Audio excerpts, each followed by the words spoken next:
A inteligência artificial já está redesenhando a forma como empresas interagem com seus clientes. Para vocês terem uma ideia, cerca de 70% dos especialistas em experiência do consumidor afirmam que a IA generativa torna cada interação digital mais eficiente.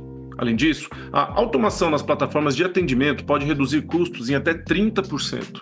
Ou seja, o atendimento digital evoluiu para um canal estratégico onde a tecnologia tem ajudado a aumentar a eficiência e reduzir os custos. E não basta apenas responder rápido, é preciso encantar o cliente em cada interação. Bom, eu sou Daniel Sakamoto e hoje vamos conversar sobre como a inteligência artificial pode ajudar na interação entre clientes e empresas. Gostou do tema? Então se prepare, porque o episódio já vai começar.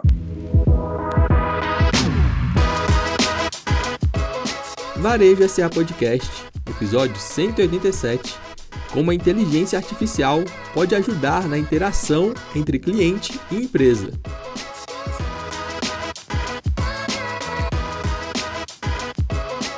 Este episódio tem o apoio do SPC Brasil, maior empresa brasileira de gestão e inteligência de dados.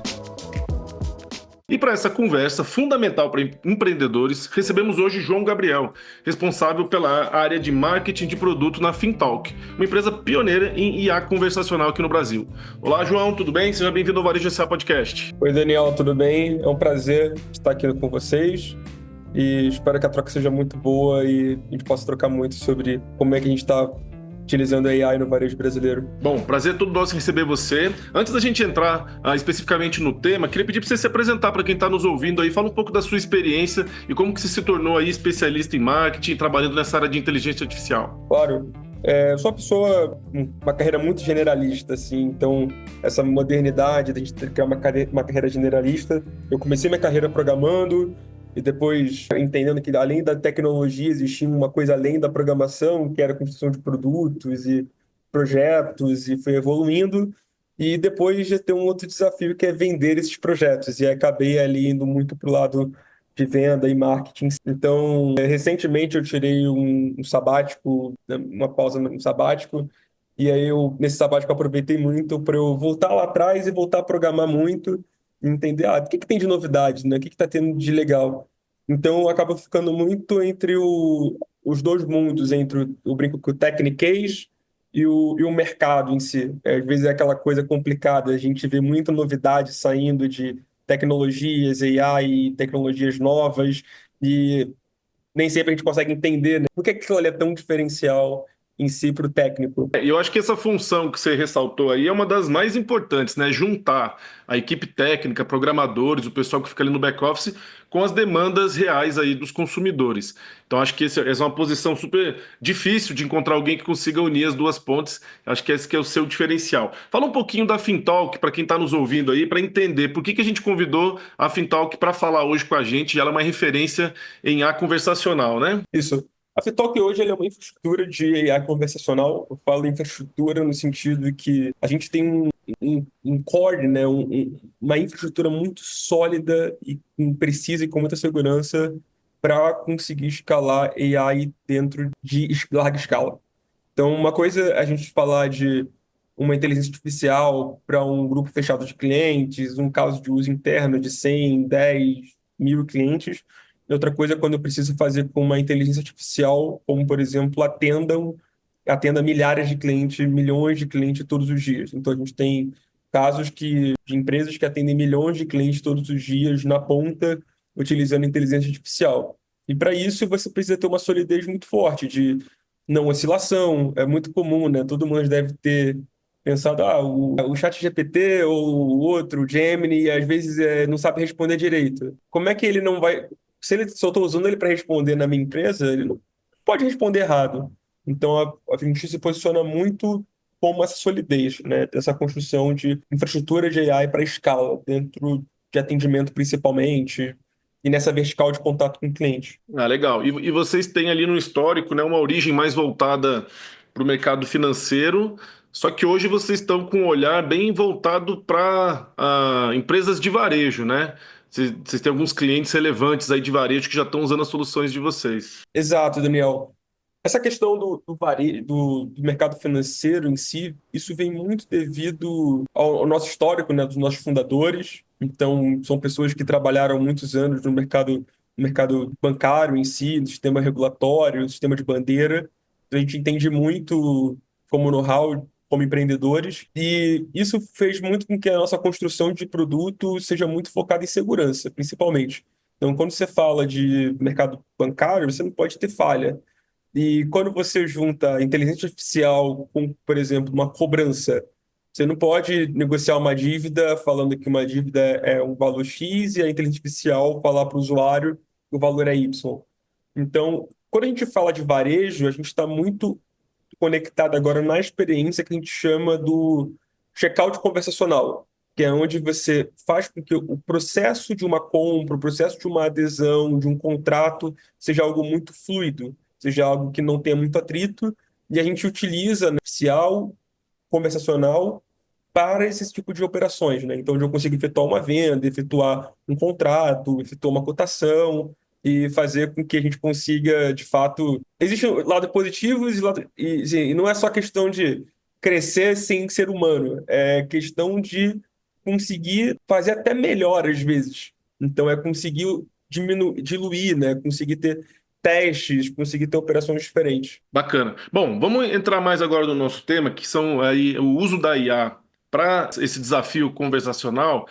Queria ouvir de você, que é um especialista aí, qual que é a sua visão dessa evolução da IA nos últimos anos, né? A IA não é algo recente, mas é recentemente que ela entrou aí na vida de todo mundo, especialmente das empresas. Qual que é a sua opinião sobre isso? Como é que você enxerga esse caminho aí que a IA percorreu? Claro. Eu acredito que nos últimos 10 anos a gente conseguiu fazer com que a inteligência artificial saísse do mundo acadêmico. Então, a gente tinha ali, sempre teve, desde 85, 80, a inteligência artificial é comum dentro do mundo acadêmico, não só no mundo afora, mas também no Brasil. E de acho que 10 anos para cá, as grandes empresas de tecnologia, como a gente chama as Big Techs, começaram a colocar isso para a porta da fora e falando, empresas, venham aqui e testem isso aqui na prática. E os primeiros casos sempre eram muito relacionados até conversacionais em si, então chatbots, atendimento ao cliente, uma URA que eu faço uma ligação, e muitas vezes eram casos um pouco ok, mas ainda não era algo incrível, nossa, isso vai ser sensacional. Era algo, beleza, mas não sinto, não é uma boa experiência de usabilidade em si.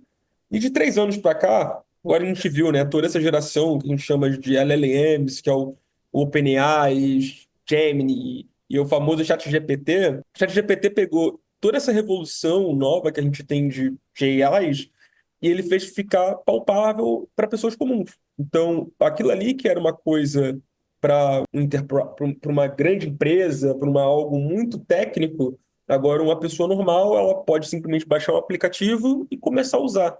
Então, isso fez com que a gente conseguisse sentir um pouco do potencial. E isso fez com que, né, todo mundo, né, que tem principalmente empreendedores, donos de negócio, pessoas criativas, fala assim, ó, e se eu usar esse mesmo caso para fazer uma coisa X, para exemplo, para transcrever uma consulta médica, para poder para indicar um produto, para retirar uma dúvida. Então, isso possibilitou com que pessoas olhassem, e se eu aplicar isso para o meu setor, para a minha necessidade, será que funciona? Então, eu acho que a gente tem essa revolução. A primeira, quando a gente transfere de 10 anos atrás para cá, a saída do mundo acadêmico para grandes empresas começarem a usar, e de 3 anos para cá a gente conseguir fazer com que pessoas normais pudessem ter esse contato do dia a dia.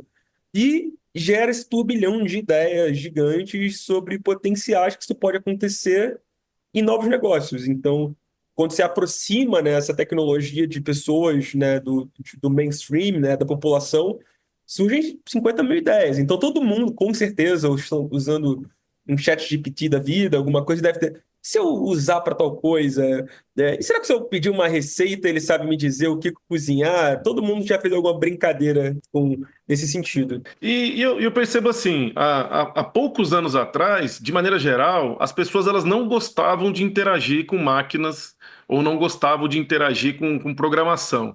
E de uns tempos para cá, isso já se tornou mais aceitável, as pessoas têm tolerado mais. Você acha que é o costume ou porque essas interações melhoraram e estão cada vez mais personalizadas? Eu brinco que assim, eu trabalho com exatamente igual lá no começo, né? 10 anos atrás. Desculpa, Daniel, mas era uma coisa burra, vamos chamar assim, modéstia à parte. Então, por mais que era muito revolucionário na época, não tinha uma boa experiência para o usuário na ponta. Então, era clique um. Você falava, ah, fale o que você precisa. Cobrança, atendimento, venda. Aí você fala, cobrança. Olha, tá bom, estou te encaminhando para atendimento. Você ficava frustrado. Então, ninguém entende o que você fala. Então, esse processo acho que frustra muitas pessoas. Existem alguns estudos bem legais que muito relacionado à Siri, né, que é o assistente da Apple que tem nos iPhones, e as pessoas acham a Siri ruim, que assim, não sabe responder direito. E aí tem um estudo bem legal de um pesquisador que ele fez assim, a Siri sabe responder 98% das questões dos usuários, mas o usuário lembra aqueles 2% que ela não soube responder. Então, eu acho que a gente sempre teve essa coisa assim de achar que eu lembro o que foi ruim, mas eu não consigo lembrar o que me ajudou. Mas, de fato, eu acredito que a experiência não era boa.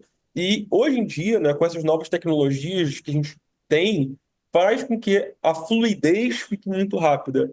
É igual, por exemplo, se você perguntar para uma IA dessas, fala assim, ah, fale para mim como se eu fosse de Brasília. Fale para mim como se eu fosse do interior da Bahia. Fale para mim como se eu fosse de Salvador. Ele sabe falar a mesma característica linguística específica daquela região. Antes, eu não conseguia saber se eu falava que era cobrança, ele me jogava para venda no telefone.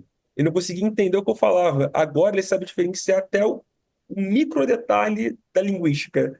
Então, isso que eu acredito que tem um potencial muito grande para a transformação da experiência do consumidor, da experiência do cliente, da experiência ali de quem está utilizando isso. Ah, bacana. Falando de experiência do consumidor, vocês que são focados aí nesse tipo de solução de interação entre consumidor e empresas, quais que são os elementos mais importantes para você conseguir agradar um consumidor na hora dele interagir com um sistema? Vocês devem ter mapeado assim, cara, onde que a gente não pode errar? Onde que a gente tem que investir para que a experiência seja boa para o consumidor que usa a nossa solução? Isso é um caso interessante, porque talvez seja uma opinião pessoal minha, mas como a gente ficou até muito acostumado a utilizar, quando você manda uma mensagem, você sabe que é um atendimento automatizado, você fica, putz, ferrou.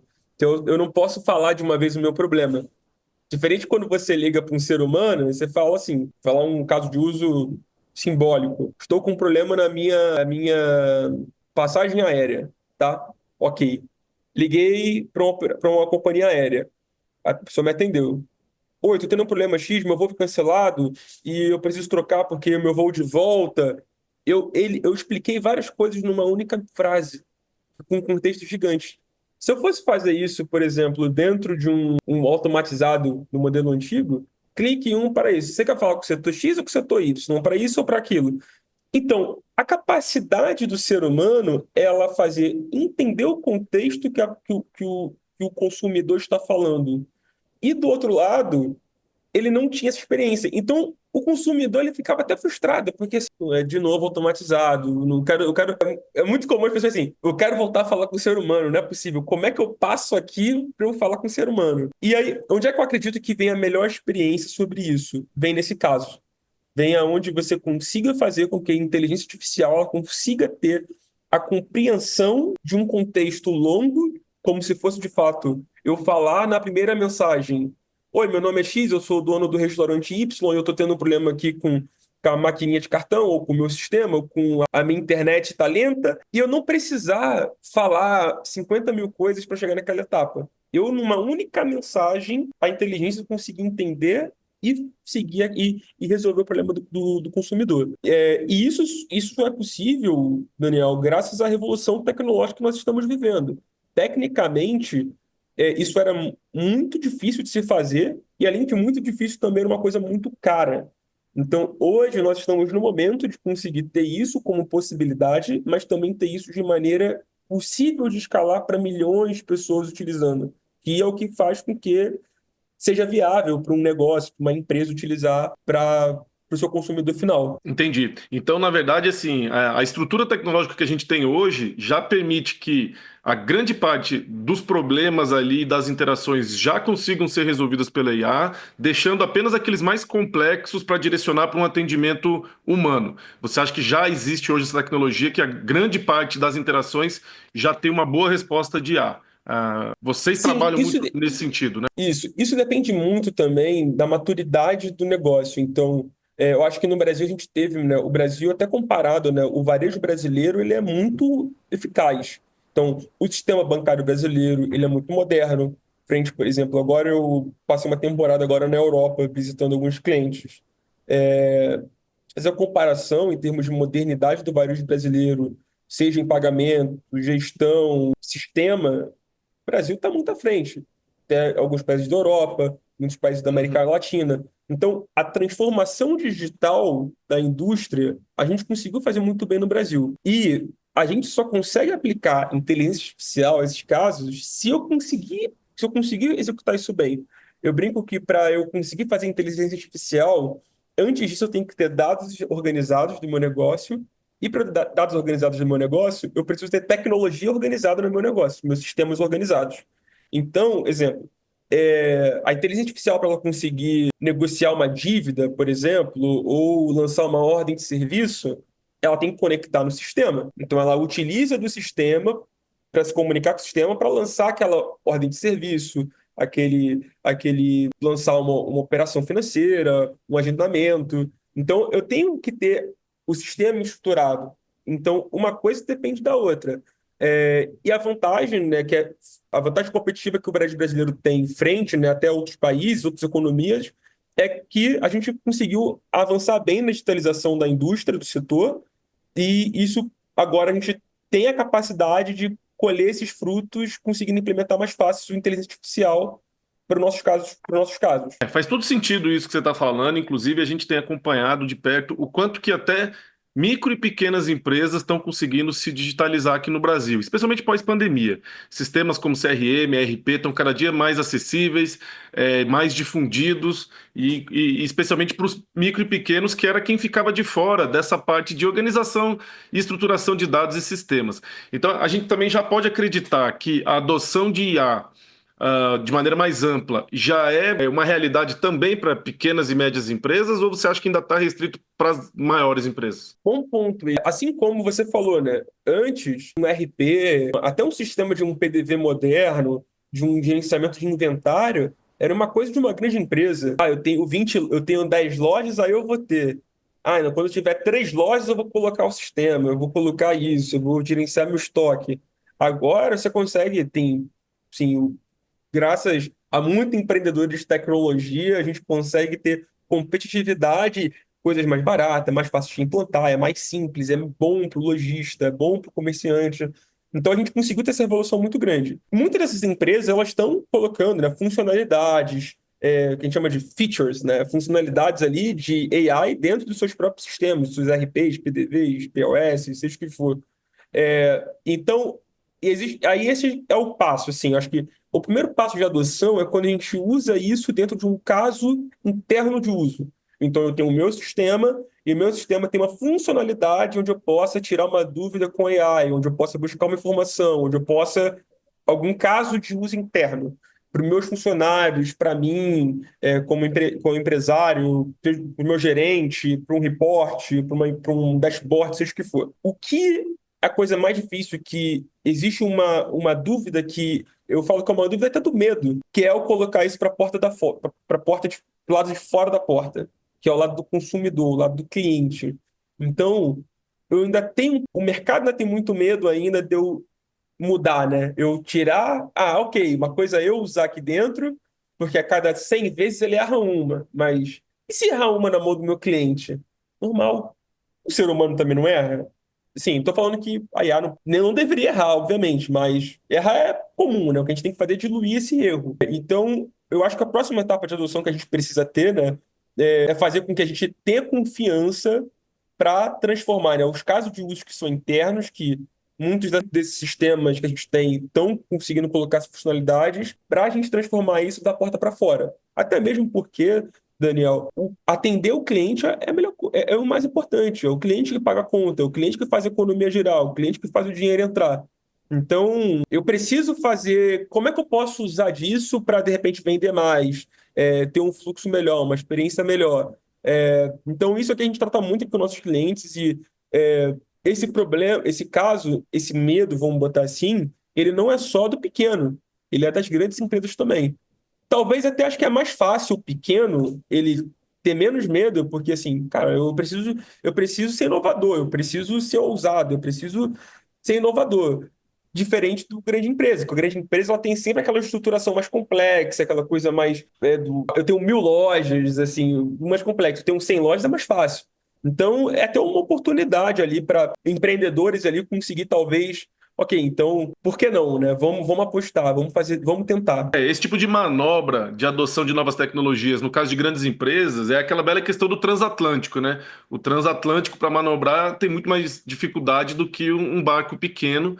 Então, o pequeno negócio ele tem essa vantagem dele ter uma flexibilidade maior, dele ter ali um domínio maior de cada departamento. Então, acho que vale a pena, sim, pequenos e médios que estão aí nos acompanhando, que nos ouvem, olhar para a IA como uma realidade e entender quais que são os benefícios, de que maneira a IA se adapta para o seu negócio. Porque a gente vive falando aqui também, não adianta você ficar replicando soluções que deram certo em outras empresas, porque às vezes na sua a realidade é outra.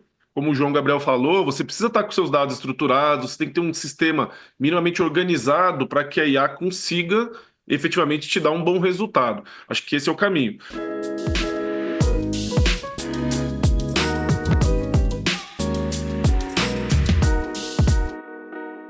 Agora, João, para quem está nos ouvindo aqui, qual que é, de maneira clara, assim, a gente sempre fala de benefícios de eficiência e redução de custo. Na prática, cita alguns exemplos aí, onde que a gente aumenta a eficiência e de que maneira que reduz custo com essa adoção do dia a dia aí da IA nas empresas. Muito bom. Tem 50 mil casos diferentes, mas a cada atendimento que eu faço com um ser humano, eu tenho pessoas, né, ali por trás, ali dentro. Então, quando a gente fala de atendimento ao cliente, é muito comum as operações de atendimento você ter níveis, né? Então, você tem atendimento da cobrança, atendimento de dúvidas, atendimento de trocas, seja o que for. Então, você conseguir fazer com que, eu quero fazer uma troca de um produto, e eu mandar uma mensagem, um áudio, uma ligação, e em vez dele só entender o que eu quero e encaminhar para o setor de troca, isso continua sendo mais do mesmo. Eu não estou diminuindo o custo, eu estou só fazendo a triagem daquele atendimento e direcionando. Mas agora, se essa troca, que a pessoa do outro lado da mesa, ela só entra lá no sistema e ela pega o dado do cliente, libera a troca, por que a IA mesmo não faz isso? Então, aí é onde eu tiro o trabalho que eu tenho, né, de um humano fazendo isso para uma IA conseguir fazer essa função. Isso, de fato, é o que dá economia. É uma coisa assustadora, obviamente. Você fica pensando em 50 mil coisas, mas e o emprego, e o volume, e isso, e o Brasil. Mas, assim, isso não é uma coisa nossa, é uma coisa do mundo. Acho que a gente não pode querer bloquear isso. Isso está acontecendo no mundo inteiro.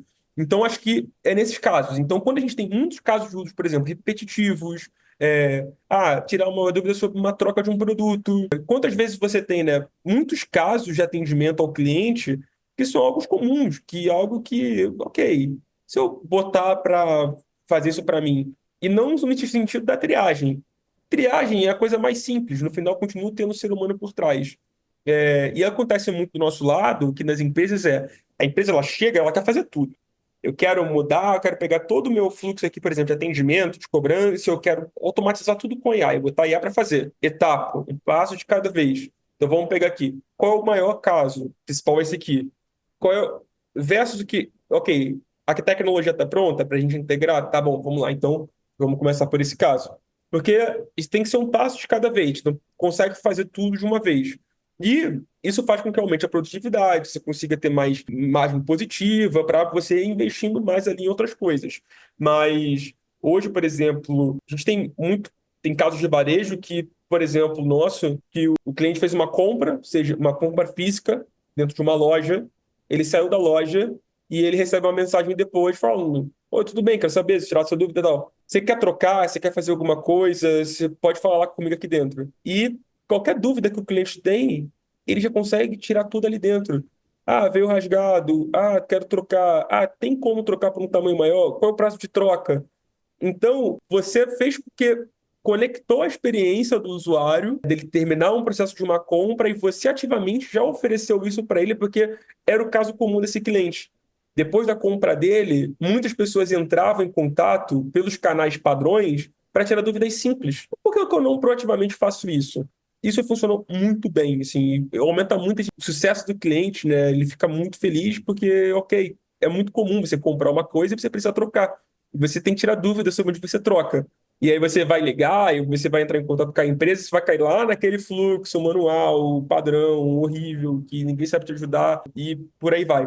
Então, eu acho que é chocante quando a gente fala de automatização da mão de obra mesmo, do fluxo de trabalho, mas eu acho também que é produtivo para a economia e você coloca o que é mais importante, que é a gente tem que pensar melhoria de processos. Então, a gente não deveria, na minha visão, colocar pessoas onde são processos. Então, se eu tenho um processo que é um gargalo para a minha empresa, que é uma coisa que eu tenho muito trabalho, eu tenho que colocar muitos funcionários naquele processo X, eu não tenho que colocar pessoas, tenho que melhorar aquele processo. E aí talvez seja como, por exemplo, botar um RP, um sistema, alguma coisa, um processo bem estruturado e como automatizar ele. E a inteligência artificial vem para otimizar e automatizar esse processo. Muito bom. Você realmente tocou em pontos que alguns dos nossos convidados aí recentes que falaram também de inteligência artificial trouxeram muito dessa mesma maneira. Primeiro, a adoção da inteligência artificial sendo um processo que tem que ser feito passo a passo. Não adianta você querer revolucionar a sua empresa de uma hora para outra.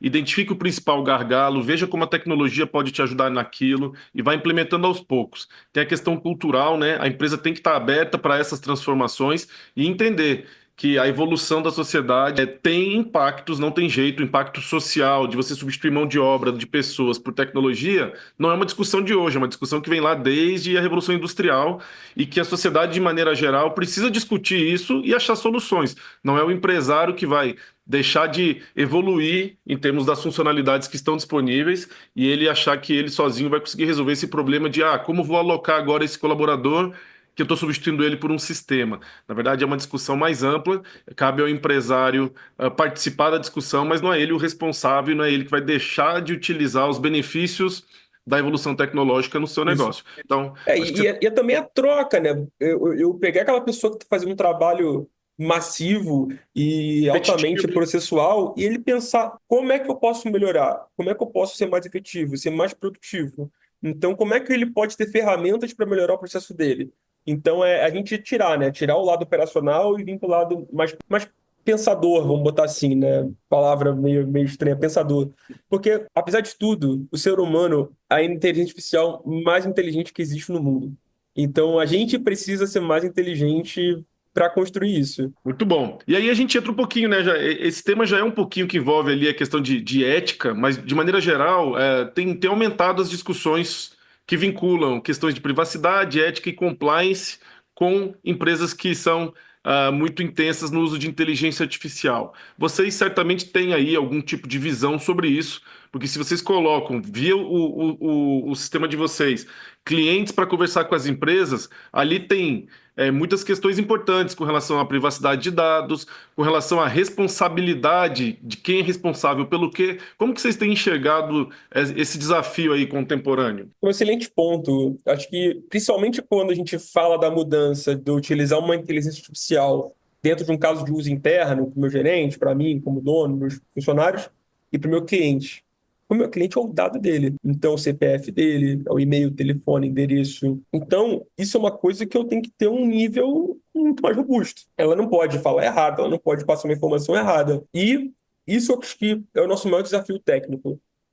Eu falo que é o nosso maior desafio técnico porque é o que a gente se esforça muito, a gente sabe fazer muito bem, acho que muito devido ao nosso know-how, ao nosso histórico de ter trabalhado muitos anos no sistema bancário e construindo infraestruturas bancárias que exigem esse nível de segurança e privacidade, mas também no sentido de não pode dar erro, eu não posso expor o dado, não tem margem para isso. Então, até mesmo quando a gente fala de empresas de tecnologias de inteligência artificial no Brasil, é muito comum, a gente estar participando de processos junto com elas. Então, às vezes, tem empresas muito boas, que, assim, de outras diversas aplicações, e às vezes elas batem numa empresa, e aí o setor de compliance, o setor de segurança, de tecnologia, fala, ó, acho que você não vai passar no processo, porque o crivo é muito alto. Então, existe esse medo muito grande, é uma dificuldade para os empreendedores, e é uma coisa que a gente investe muito aqui, e hoje a gente tem um pouco de referência nesse caso, isso também tem um lado de muita privacidade. Aí, esse é o caso para aplicação para a empresa, né? E tem um lado em si, como é que isso é construído, né? Como é que esses dados são construídos? Obviamente, eu nunca vou utilizar o dado de uma empresa para eu melhorar um modelo, para eu usar a informação de um negócio, usar a informação de um cliente para otimizar e melhorar. Então, essa questão isso fica muito perante, né, as grandes big techs, que são os grandes criadores desses modelos de inteligência artificial. Eu não acredito que o Brasil possa barrar isso, como, por exemplo, uma discussão até política, uma que poderia ocorrer. A gente proíbe o uso X. Eu acho que isso não vai acontecer, mas é uma coisa que envolve política global e as big techs. O que é importante, eu acho que para o empreendedor, né, para o comerciante, para o empreendedor, para o empresário, é entender: está seguro para mim? Está seguro para o meu consumidor? Está seguro para a minha empresa? Ok. Esse outro lado, essa questão das big techs, eu não consigo ter controle sobre isso. Então, Uhum. obviamente, tem que estar antenado, eu tenho que acompanhar, mas eu tenho que estar seguro para a minha aplicação de agora, porque eu não posso deixar de inovar porque, mas se o governo isso, ou se o Facebook, ou o Google, ou o OpenAI mudar, não posso. Senão eu não vou mudar nunca, né? Senão é como se fosse assim, sei lá, mas se os juros aumentar, eu não vou eu não vou fazer uma importação X? Não. Eu tenho que importar para o meu negócio girar, não é porque eu vou ficar com medo dos juros. Eu também não posso ficar com medo de inovar por conta dessas vamos dizer, até de uma crise sobre isso que existe mundialmente. Assim, eu não tenho controle sobre isso. Mas é muito importante, né, a questão da segurança dos dados em si, da privacidade do usuário. É, as empresas no Brasil hoje elas são muito modernas nesse caso, a barra é muito alta e a gente não tem ainda um caso no Brasil, por exemplo, de uma vazagem de dados a partir de inteligência artificial. E eu acho que a gente tem uma regulação também que nos protege também no sentido jurídico, né? A LGPD no Brasil é uma coisa, uma referência mundial, inclusive, e eu acho que se isso a gente tem que estar confortável. Então, é importante a gente estar confortável e é importante também entender. Então, é importante entender isso. Eu não tenho controle do que a Meta vai fazer, do que as empresas vão fazer. E acho que para quem está nos ouvindo, é importante você procurar parceiros em que você tenha ali segurança e confiança. A gente sempre fala, né? Uma vez que você faz integração do seu sistema com alguma uma plataforma, você de certa forma está abrindo as portas da sua empresa para que essa plataforma, esse parceiro tenha acesso aos seus dados. Você precisa confiar e conhecer muito bem e ter segurança quem é que é o seu parceiro. Então, procurar parceiros reconhecidos no mercado que te dão toda essa confiança necessária para que você faça a integração dos seus dados operacionais, contábeis, financeiros, volume de venda, estoque, com quem você tenha essa confiança. Acho que é importante o que o João falou. Você não pode ficar parado, não pode deixar de avançar com esse receio. É importante você ser cauteloso. O empresário tem que entender que existem empresas reconhecidas no mercado, empresas com credibilidade, empresas que conseguem te passar a segurança no uso da tecnologia e no uso da integração dos dados para que você realmente tenha a confiança de seguir adiante. João, um tema que tem sido falado bastante também recentemente é a questão dos agentes de IA, que são aquelas tecnologias que têm um pouco mais de autonomia, que toma decisão. Isso também é um desafio, né? Porque não é simplesmente você programar respostas, perguntas e interação. É você dar um pouco mais de autonomia para uma tecnologia. Como é que você enxerga isso? Daniel, isso eu acho que é o caso que mais está revolucionando o mundo hoje, onde, além de eu ter um chat inteligente, um chatbot inteligente, ele pode trabalhar para mim. Então, como eu estava falando, né, a questão, eu preciso saber sobre a troca. Tirar uma dúvida. Qual é o seu produto? Mandar lá o código do produto e ele, tem disponível na loja X o tamanho que você quer. Você quer que eu agende para você ir lá buscar? Ok. E ele conseguir fazer essa operação. Então, uma coisa é eu tirar uma dúvida, outra coisa é fazer uma tarefa em si. E essa questão das tarefas, a gente tem casos nossos que uma única tarefa eu consumo três sistemas diferentes do cliente. Por quê? Porque um vai bater no sistema X, outro vai bater no sistema Y, outro no sistema Z. Então, essa capacidade da IA conseguir fazer essa orquestração, acho que isso é incrível. Assim, eu que trabalho, desde sempre trabalhei com tecnologia e trabalho mais de 10 anos com inteligência artificial, eu fico chocado às vezes. Quais são os riscos, né? Obviamente.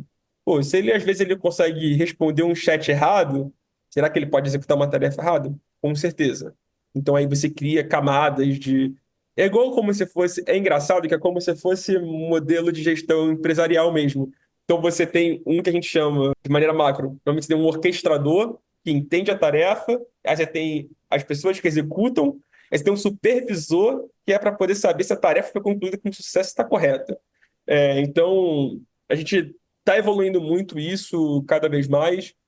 O Brasil está muito para frente disso, então a gente está bebendo na fonte das mudanças globais sobre isso. Então, não existe nada diferente do que a Europa, do que os Estados Unidos está fazendo, que a gente não esteja fazendo igual ou melhor. Então, isso eu acho que é algo que vai revolucionar esse ano, onde você consegue fazer de fato com que você não só tire uma dúvida, mas você também consiga executar tarefas em si. Muito bem. João, estamos encaminhando aqui já para a parte final da nossa conversa, mas eu não quero deixar de pedir para você falar com a gente um pouquinho sobre o que você está vendo de tendência de futuro, o que ainda não está operacional, ainda não está no nosso dia a dia, mas que você acha que em breve estará. Você falou que tirou um ano sabático aí recentemente, deve ter olhado para tudo que é lado, esteve na Europa, tem uma visão mais ampla e global aí. Diz para a gente aí o que você acha que é a tendência que está chegando em termos de tecnologia, IA, especialmente voltado aí para o varejo. Bem legal. Acho que quando você fala de varejo, eu fiz um caso bem legal recente, que foi pegar processo de venda em si, de qualificação de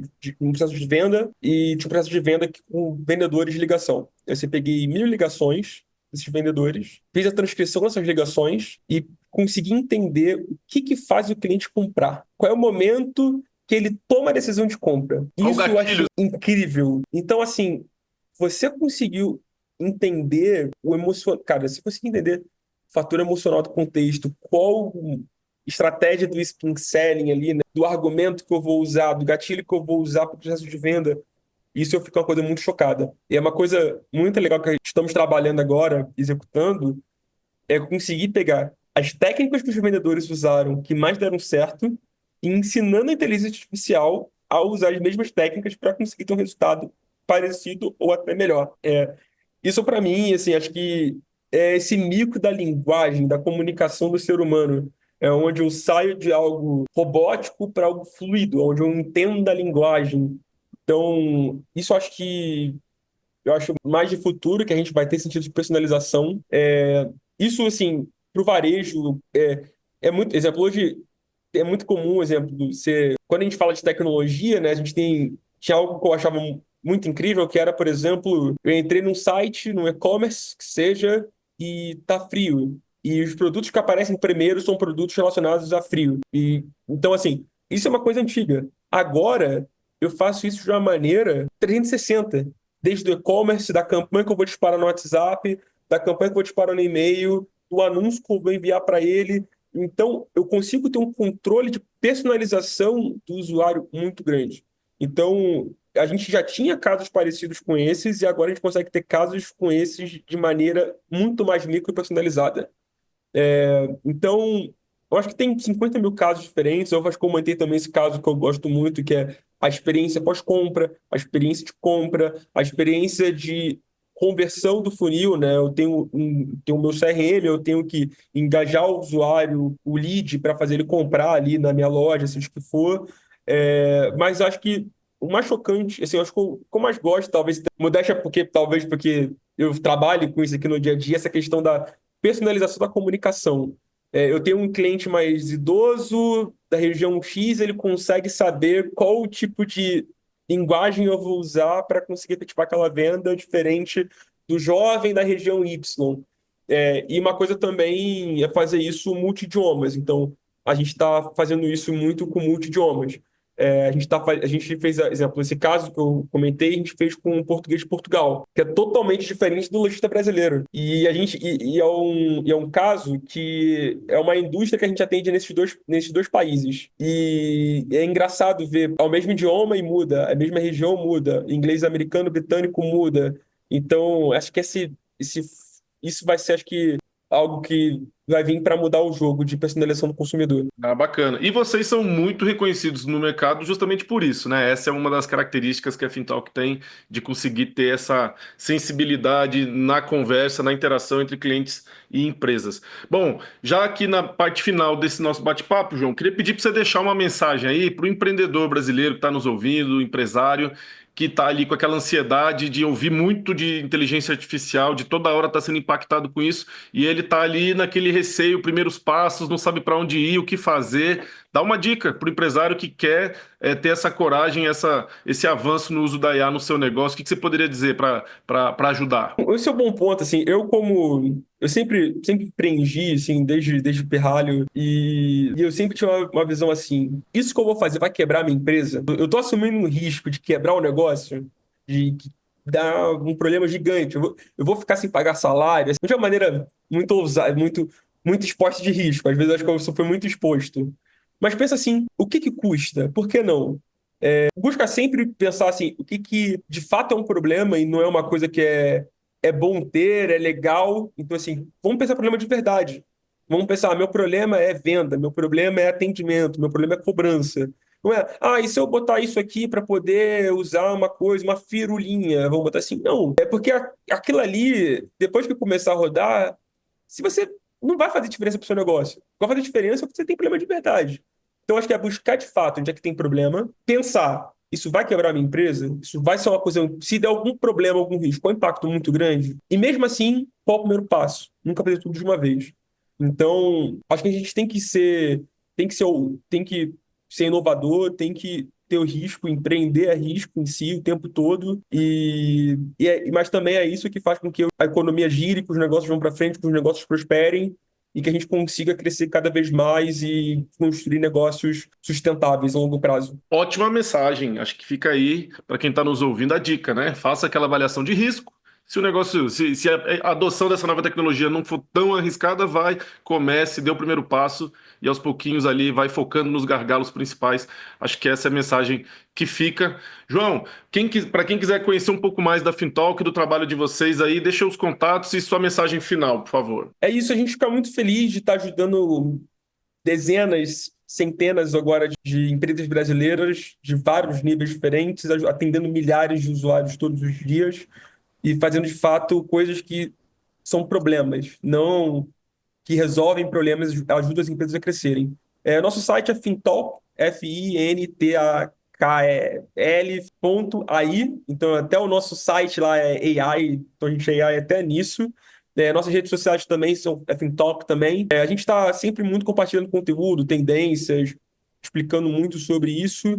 E foi um prazer enorme estar aqui com vocês e sempre contem com a gente para abrir, conversar, trazer tendências e qualquer dúvida se quiser, pode entrar em contato com a gente vai estar sempre à disposição, principalmente para ajudar a entender, tirar dúvida.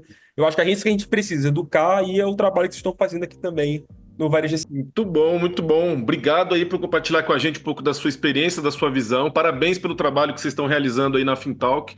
Vocês que já receberam alguns aportes aí como uma startup, aportes de fundos de investimento, estão crescendo e a gente acredita muito no trabalho que vocês estão fazendo para ajudar aí o varejo brasileiro. E é isso, conversamos hoje com o João Gabriel, responsável pela área de marketing de produto da Fintalk, empresa pioneira em IA conversacional aqui no Brasil.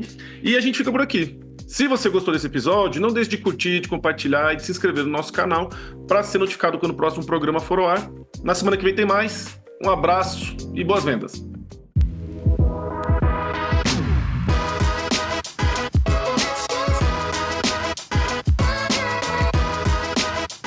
Este foi o Varejo SA Podcast. Se gostou, você também pode escutar os episódios anteriores no seu tocador de podcast preferido. Para conferir este e outros conteúdos de interesse do setor, acesse varejosa.org.br. E lembre-se de seguir a gente nas redes sociais. O nosso @ é o Sistema CNDL. Já no YouTube, procure por CNDL Brasil para nos encontrar.